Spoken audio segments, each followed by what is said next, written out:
Well, we are back.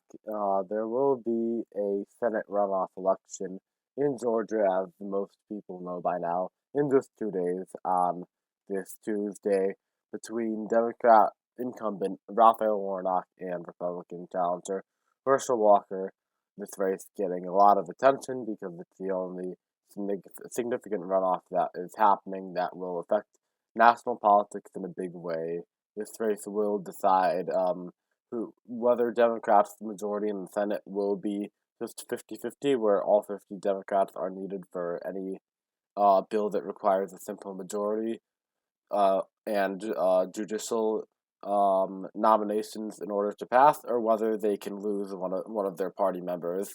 Specifically, looking at moderates Joe Manchin and Kirsten Sinema as people that they could lose and still have enough votes to be in the majority if Raphael Warnock were to win his re-election campaign. And if we're looking at the polls, slightly less polling in this race than in the general election, probably because we already saw how close the general election was. No candidate getting to 50% of the vote, which is why this runoff is happening. In the first place, the Libertarian guy who got like 2% of the vote the first time is now no longer on the ballot, and voters will be forced to choose between either Warnock or Walker. So someone is going to, for sure, win this race, get over 50% of the vote, and become the next senator from Georgia. So looking at the polls, looking very good for Warnock. We got only one poll from Phillips Academy that has Walker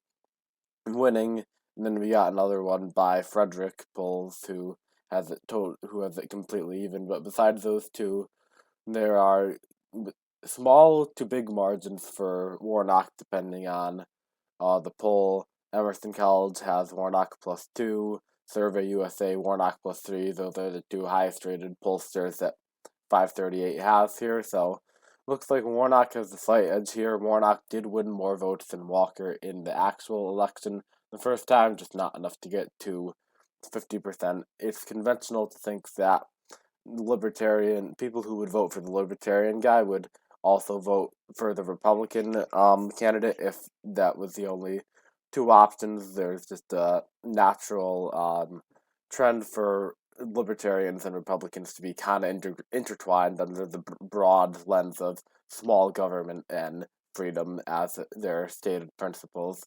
Another significant thing in this race is early voting has absolutely exploded in Georgia. More votes cast, more early votes cast in this race than in any other race in the history of the state. As Politico says that there are over 300 to 3,000 in-person ballots cast on both Monday and Tuesday, which are very, very high numbers. Um, as it says, this might not mean the total amount of people who vote may be higher. It just mean that voters are more eager and motivated to get to the polls early, and that means election day turnout could be lower than expected. Article goes on to say that early voting has been higher in Democratic strongholds, mainly Atlanta among black voters. So we're talking about Fulton County, Cobb County, DeKalb County, those three areas, huge strongholds for Warnock, and we're seeing uh, big numbers there. But we are still warning that we don't know how much voting is left. We don't know if these are indicators that overall turnout will be higher or just early voting turnout will be higher. But this race is still very close. It still could go either way in a purple state that was so close the first time, no one could get to 50% of the vote. So everyone in Georgia must vote.